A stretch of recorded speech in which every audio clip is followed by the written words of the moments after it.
kita mengikuti alur prosedur aturan undang-undang. Jadi untuk bisa menjadi anggota Panwascam itu yang pertama kita harus adakan tes seleksi, tes tulis ya. Kemudian kalau sudah tes tulis kita ambil dari beberapa nama yang lolos itu untuk kita adakan fit and proper test. Karena nanti fit and proper test itu kita ambil 3 orang. Ini dari hasil kajian yang kemarin ini ya. Ini adalah menjadi evaluasi bagi kami dan evaluasi dari lembaga kepengawasan. Tapi dari beberapa syarat-syaratan itu kan ada pernyataan-pernyataan. Pernyataan-pernyataan itu banyak sekali yang sekali. Misalnya dari seorang PNS itu harus izin, harus dinyatakan surat tertulis bermaterai. Misal dia tidak pernah dipidana, terus ada surat pernyataan pengunduran diri apabila dia menjabat struktural dan lain-lain. Ini kan sebagai bentuk evaluasi yang kemarin ini. Dan ini nanti kalau dalam perjalanannya itu nanti ternyata pernyataan tidak benar, itu kan kita bisa melakukan PAW gitu ya. Jadi efektif yang melibatkan salah satu anggota yang di PAW itu cukup menjadi evaluasi bagi kami untuk melakukan pembenahan gitu ya. Makanya kan sosialisasi sangat lama sekali ya. Mulai pengumuman di media itu dengan tes tulisnya jarak waktunya lama itu untuk memberikan kesempatan bagi mereka yang PNS misalnya itu harus melakukan izin atasan. Misalnya ada seorang PNS yang melakukan izin ya, mengajukan izin tidak diberi surat sama atasan, mereka tidak mengembalikan formulir. Ini manfaat kita. Nah, saya khawatir kalau kejadian itu tidak kita evaluasi, kemudian tiba-tiba katakanlah tidak mengajukan surat tertulis, kemudian dia ikut, kemudian di belakang hari sudah di SK-kan, sudah dinyatakan SK sebagai anggota Panwascam, kemudian atasan keberatan mengacu 3 senjata yang diberikan oleh undang-undang.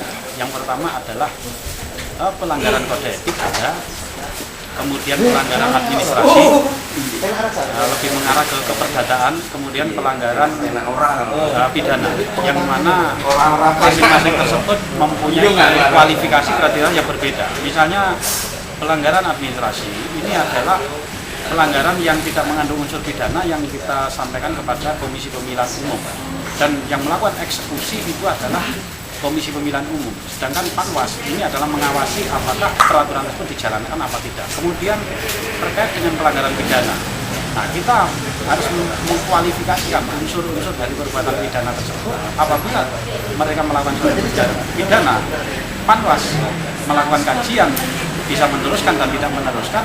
Apabila ingin bisa diteruskan memenuhi unsur-unsur kriteria unsur pidana, kita sampaikan kepada pihak yang berwajib, kepolisian. Nah, apabila pelanggaran kode etik ya, kode etik ini menyangkut dari penyelenggara itu, mulai dari anggota KPU, anggota Panwas sendiri, anggota Panwascam, sampai dengan BPL itu melanggar kode etik, kita sampaikan kepada Dewan Kehormatan Penyelenggara Pemilu. Mereka kan sebagai penegak hukum ya, artinya dia otomatis mereka memang diperuntukkan melakukan tindak pidana pemilu itu ya. Memang itu ada di Undang-Undang Nomor 15 Tahun 2011 itu unsur-unsur pidana, kemudian dia terlibat suatu pidana bagi pasangan calon, peserta pemilu dan lain-lain. Ini bisa kita sampaikan kepada mereka. Jadi itu adalah sangat efektif sekali kalau suatu penindakan pidana gitu. Kalau kita sampaikan di sana. Total pesertanya kemarin yang lolos administrasi sebenarnya 181 ya. 181, kemudian yang tidak hadir itu ada 5 orang. Gitu ya. Tapi karena tadi itu sudah kita beri toleransi batas waktu, kita hitung ya total kebutuhannya sesuai undang-undang itu masing-masing kecamatan itu kita tetapkan menjadi 3 anggota Panwascam ya.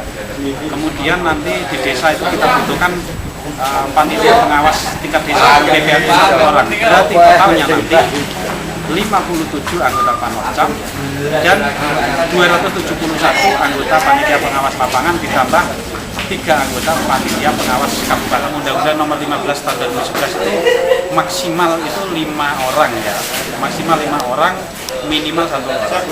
Nah itu kita sesuaikan dengan jumlah kebutuhan daripada luas wilayah, jumlah TPS, dan kebutuhan anggaran dari Panwas itu sendiri. Karena itu nanti kita juga tidak menutup kemungkinan daerahnya luas. Misalnya kayak di Kecamatan Ngono luas. Tapi anggaran kita nggak mampu, kita hanya mampu satu pengawasan. Nah itu, tetapi kita tidak melanggar undang-undang karena minimal itu satu anggota panitia pengawas lapangan, kemudian maksimal 5 anggota panitia kecamatan, dan itu nanti kita akan seleksi setelah terseleksi anggota Panwascap.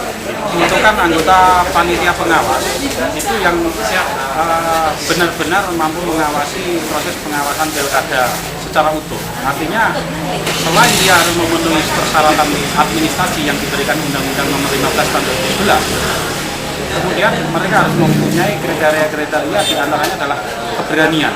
Karena keberanian ini adalah mutlak bagi seorang pengawas dalam mengawasi pilkada. Jatimnet Online, membela yang benar dan menyuarakan aspirasi rakyat.